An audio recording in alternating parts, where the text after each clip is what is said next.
Em um turbilhão de traições, mentiras e decepções, a história a seguir revela uma narrativa complexa e emocionante que mergulha nas profundezas da traição conjugal. A história começa com um triste episódio de infidelidade, onde uma esposa, Joe, traça uma teia de enganos ao se envolver com o melhor amigo de seu marido. Mas as reviravoltas não param por aí. Entre lutas contra distúrbios alimentares, vícios e a busca por reconciliação, esta saga nos leva por um caminho tortuoso, onde a confiança é quebrada e os laços conjugais são testados até o limite. Prepare-se para uma jornada envolvente, repleta de emoções e revelações surpreendentes. Este é apenas o começo de uma história que promete mexer com seus sentimentos e questionamentos mais profundos. Como meu casamento acabou. Isso aconteceu há muitos anos, então se não for permitido neste eu entendo. Só preciso de um lugar para escrever isso, nunca tendo contado a história completa antes. Se permitido, pode ser dividido em muitas partes para não ser muito extenso. Esta será a parte 1, porque foi a primeira vez que ela traiu. E é meio que uma história longa. Eu estive casado por 10 anos. Na primeira vez, me casei jovem e estava muito feliz em fazê-lo. Cerca de um ano depois, minha esposa, Joe, abandonou qualquer fachada que tivesse e mergulhou de cabeça no distúrbio alimentar que vinha alimentando durante toda a vida. Sabendo o que sei agora, havia grandes sinais disso que eu não percebi. Ela passou 9 anos oscilando seu peso. Ela chegava a pesar 59 quilos, depois baixava para 41 quilos, chegava a 68 quilos, depois descia para 36 quilos. Isso aconteceu durante 6 anos do nosso casamento antes de, no 6º ano, ela começar a ser hospitalizada a cada 2 meses para ser estabilizada e não morrer. Finalmente, chegamos a um ponto em que, por volta do 8º ano, ela estava tão doente de desnutrição e pesava apenas 34 quilos que foi hospitalizada novamente, e finalmente conseguimos interná-la em uma clínica de reabilitação para distúrbios alimentares. Ela passou vários meses lá. Além de tudo isso, eu estava trabalhando em tempo integral e nós dois estávamos estudando em tempo integral. Durante tudo isso, eu fui um marido amoroso e solidário. Estávamos casados, afinal de contas, e era na saúde e na doença, até que a morte nos separasse. Aparentemente, isso era apenas de um lado. Eu não lidei bem com isso. Sempre bebíamos juntos, fumávamos maconha e tomávamos pílulas. Tudo isso era feito recreativamente. No entanto, por volta do 7º ano, machuquei as costas e recebi alguns analgésicos, e comecei a tomá-los todos os dias. Eles se tornaram minha forma de lidar com a situação. Enquanto ela estava em sua reabilitação, eu estava lidando com pílulas para me ajudar a dormir pela solidão, estresse e dor de tudo isso. Quando ela voltou, não era mais a mesma pessoa. Ela dormia das 21 horas até as 13 horas, acordava para tarde e à noite, depois voltava para a cama às 21 horas todos os dias. Ela estava gravemente deprimida, e o estresse estava me afetando. Desde que ela voltou para casa em setembro do 8º ano até maio do 9º ano, essa era sua rotina. Em maio, o estresse do trabalho, da escola e desse inferno de vida finalmente me destruiu. Eu quebrei e disse a ela que tinha um problema, e fui para a reabilitação. Tive que começar a fazer minha própria terapia e ir às minhas próprias consultas médicas. Estou feliz em dizer que estou limpo desde então, embora ainda tenha bebido por quase um ano depois de me livrar das pílulas. A coisa é que eu me negligenciei por 9 anos enquanto cuidava dela, e ela não gostou nada de eu ter que começar a me focar em mim mesmo pelo menos um pouco. Ela começou a ficar irritada por eu ter que ir à terapia ou ao médico ou a qualquer reunião que eu frequentasse. Eventualmente, decidimos que precisávamos nos mudar para escapar de ambos os nossos principais gatilhos, meus traficantes e a mãe dela. Um ano depois que ela saiu da reabilitação, em setembro, nos mudamos para minha cidade natal. Quando chegamos lá, estávamos tendo problemas, mas ainda estávamos trabalhando em direção aos nossos objetivos comuns. Ambos conseguimos empregos facilmente, mas ela tentou dizer que eu não precisava procurar ajuda com meus problemas porque estávamos longe dos meus gatilhos. Mas ela ainda precisava de ajuda. Isso se tornou uma briga. Então dezembro aconteceu. No começo, foi algo pequeno. Primeiro, ela me disse que seu gerente no trabalho sempre a elogiava por ser bonita. Ele dizia que gostava que ela não precisasse usar maquiagem e que era naturalmente bonita, ao contrário de sua esposa que tinha que exagerar como um palhaço. E isso durou algumas semanas. Então, uma noite, ela estava saindo do trabalho e se preparando para ir à academia quando ele a viu enquanto estava saindo e ofereceu uma carona. Ela aceitou. Quando chegaram à academia, conversaram por um minuto e depois ele pediu um abraço, ao qual ela disse sim. Depois do abraço, ele a beijou. Segundo ela, ela automaticamente se afastou. Ele pediu desculpas, e ela saiu. Ela me contou sobre isso assim que chegou em casa. Eu não tinha motivo para ficar bravo com ela por isso porque, com base na história dela, ela não fez nada de errado. Claro, mostra uma falta de julgamento aceitar um abraço do seu chefe que sempre elogiava por sua beleza, mas eu acreditei nela quando ela disse que não convidou o beijo. O problema é que ela disse que sentiu uma descarga de adrenalina quando ele a beijou. Eu deveria ter visto isso como sinal de alerta que era, mas não vi. Isso aconteceu no início de dezembro, e pelo resto do mês, ela educadamente recusou caronas dele. Nem precisei insistir, ela me disse que ia fazer isso e fez. Até onde eu podia ver, não havia motivo para não confiar nela. Como eu estava enganado. Durante todo esse tempo, um dos meus melhores amigos, Jay, que eu não via há 5 ou 6 anos, começou a fazer planos para vir à cidade para o Natal. Ele havia passado o tempo intercedente em um relacionamento muito controlador e não podia ver amigos que não fossem aprovados por sua ex. Eles terminaram e ele conseguiu a guarda da filha deles. Ele queria conhecer sua família porque éramos isso. Quando digo que ele era um dos meus melhores amigos, não estou exagerando. Ele e mais algumas pessoas são meus irmãos. Eles não são apenas amigos, são meus irmãos e irmãs, e estou mais próximo deles do que da minha família de sangue. Eu chamo 2 dos pais deles de mãe. O fato de eu não ter visto Jay por tanto tempo partiu meu coração, especialmente porque eu tinha ido até onde ele morava para vê-lo e ele não veio me ver por causa da ex dele. Eu estava extasiado para vê-lo. Os planos foram feitos e na véspera de Natal, eu iria dirigir 2 horas para buscá-lo na cidade onde seu irmão o deixou. Então nós voltaríamos para casa. Joe tinha que trabalhar, então seriam apenas Jay e eu nos atualizando e indo com sua filha. Foi o que fizemos. Conversamos com a filha dele e brincamos de jogos de carro com ela até ela dormir, o que não demorou muito pois já estava tarde e eles haviam passado várias horas no carro. Passamos as próximas 2 horas falando sobre a vida, amor, dor e desilusão. Ele me contou sobre o relacionamento dele com a ex, eu contei a ele sobre os problemas que estava tendo com Joe. Até mesmo contei sobre o gerente escroto. Era como nos velhos tempos, exceto que agora eu tinha uma sobrinha incrível para compartilhar a vida. No meio disso tudo, recebi uma mensagem da minha mãe perguntando por que Joe estava chorando. Eu não tinha ideia e perguntei como ela sabia disso. A amiga da minha mãe trabalhava com Joe e a viu correr para o banheiro chorando. Eu tinha uma ideia do porquê, mas não tinha certeza. Mas contei ao Jay o que estava acontecendo e o que eu pensava. Nos lamentamos até chegarmos em casa. Quando chegamos lá, fomos buscar Joe na academia onde ela tinha ido depois do trabalho, bulimia de exercício.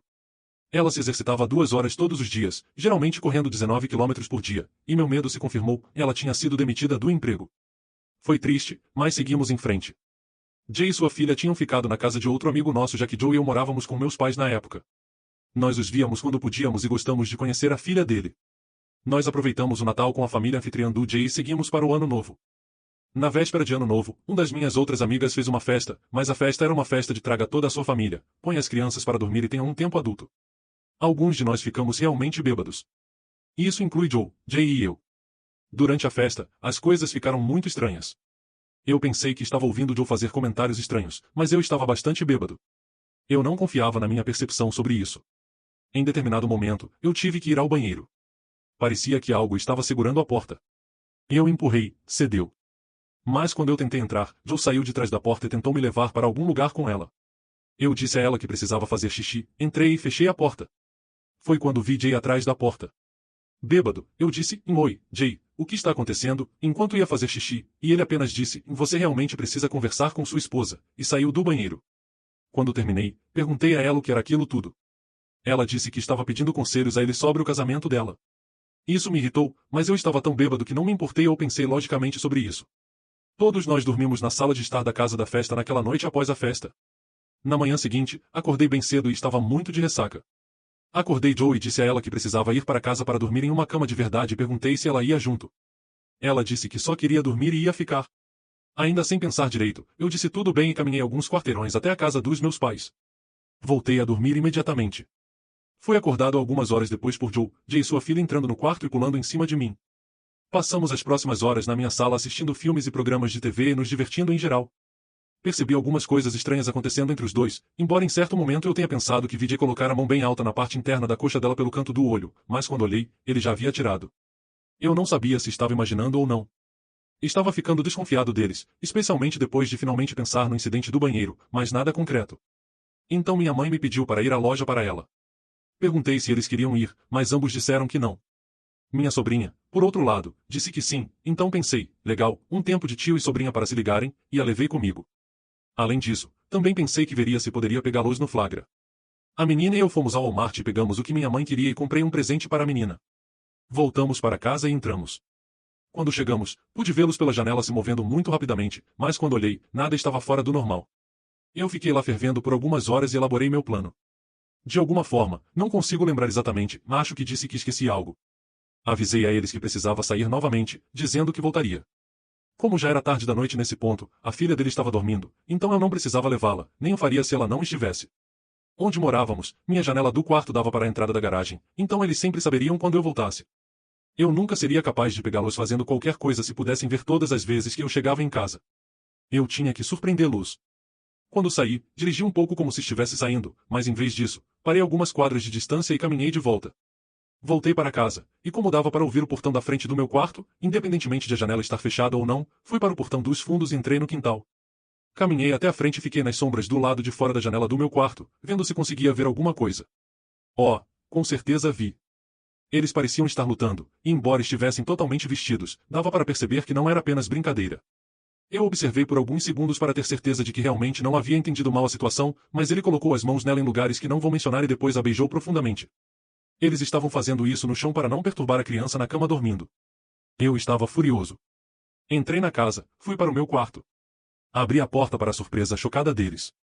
Eles se afastaram um do outro, e tentaram dizer que estavam apenas brincando e caíram da cama. Quando disse que vi tudo da janela, inclusive o beijo, passei por cima deles dois, peguei o dinheiro do nosso pequeno cofre, resisti à vontade de chutá-los em suas caras pálidas enquanto não paravam de falar sobre o quanto estavam arrependidos, disse algumas palavras escolhidas e saí. Eles tentaram me seguir, mas como estacionei para entrar pelo portão dos fundos e eles não sabiam disso, saíram pela porta da frente para me procurar. Naquela noite, peguei um quarto de hotel. Joe continuava me ligando sem parar, e finalmente atendi e disse para parar de ligar. Eu não ia voltar para casa. Aparentemente, eles ficaram na casa dos meus pais, o que, depois de descobrirem o que aconteceu, meus pais não ficaram felizes, enquanto eu me deliciava no luxo do meu hotel, chorando e explodindo de raiva comigo mesmo. Na véspera de Ano Novo, no dia seguinte, mandei uma mensagem para a anfitriã da festa, Anne, para contar o que aconteceu. Essa foi a última vez que vi o Jay antes de ele deixar um rastro no dia de Ano Novo. Eu falei com a Joe. Eu não podia ficar muito tempo no hotel por causa do dinheiro, e ela não tinha para onde ir além de voltar para a casa da mãe dela. Nenhum de nós queria desistir do casamento, ou pelo menos pensávamos assim, mas começamos a nos reconciliar. Nessa reconciliação, ela me contou tudo o que aconteceu depois que eu fui para casa. Anne e o marido dela saíram para tomar café da manhã com o filho deles e perguntaram ao Jay se podiam levar a filha dele. Ele disse que sim, e isso deixou a Joe e o Jay sozinhos juntos. Eles tiveram relações sexuais, mas, segundo os dois, eu falei com o Jay alguns meses depois, mas isso faz parte de outra história. Não foi uma experiência muito boa, ele literalmente foi rápido demais. Ela disse que o sexo não foi a melhor parte, foi a adrenalina que ela sentiu com aquela sensação nova e excitante. Ela disse que depois que o chefe dela beijou pela segunda vez, ela começou a desejar essa sensação. Eles fizeram sexo no sofá da Anne. Isso foi pouco antes de o Jay sair, e eu contei para a Anne o que aconteceu. Ela ficou furiosa e não falou mais com o Jay desde então. Eventualmente, o Jay foi embora, e começamos a trabalhar no nosso casamento para ver se podíamos consertar as partes que estavam quebradas. Ela ainda insistia para que eu não fizesse terapia. Azar o dela, eu já estava fazendo. Não tínhamos feito sexo há alguns meses antes dela trair, e isso nunca mais aconteceu. Menos de 2 semanas depois dela trair, ela fez planos para voltar e ver a mãe dela. Ela foi embora no dia antes do meu aniversário, apesar de eu implorar para que ela esperasse. Ela não quis. Enquanto estamos dirigindo para o aeroporto, no caminho até lá, ela recebe uma mensagem de texto que eu olho. Antes dessa mensagem, nunca escondemos nossos celulares um do outro. Se eu recebia uma mensagem, ela lia e me entregava, e eu fazia o mesmo. Eu fiz isso desta vez, e ela ficou brava. O conteúdo provavelmente foi o motivo. Acontece que ela tinha reatado contato com um antigo namorado do ensino médio. Aquela mensagem de texto, talvez eu devesse trazer meus vibradores, quando eu perguntei com toda razão o que diabos aquilo significava, acabou se transformando em uma briga sobre eu ter olhado sua mensagem, apesar de nunca ter sido um problema antes. Passamos os últimos momentos antes de chegarmos ao aeroporto brigando. Quando chegamos lá, nos despedimos com raiva e eu te amo, e ela partiu. Ela passou a viagem inteira me traindo com um tal ex-namorado. Ela tentou manter em segredo dizendo que estavam apenas saindo, mas quando estão apenas saindo e ela não me envia mensagens por 4 horas, é meio óbvio. Por que a deixei voltar, eu nunca saberei. Provavelmente por causa da ligação não muito antes do fim da viagem dela. Quase um mês depois, ela me liga chorando. Ela tem boas notícias. Ela diz que está grávida. Na época, eu não tinha percebido que não poderia ser o pai, então a deixei voltar para casa, e resolvemos deixar tudo para trás para criar o bebê. Fomos ao primeiro check-up, e foi aí que descobri que não tinha como ser o pai, cronologicamente falando. Não era possível. Eu não estava feliz com essa situação e deixei claro para Jay que ele ia ser pai de novo. Ele não acreditou em mim. De qualquer forma, isso não importava. Menos de um mês depois, ela perdeu o bebê por volta das 10 semanas. Foi quando o casamento realmente desandou. No final de março, acabamos, e eu estava sozinho. Ela estava de volta para casa com a mãe dela, e eu estava bebendo bastante. Como chegamos aí é outra história. O que você achou dessa história? O que você faria se estivesse no lugar desse marido?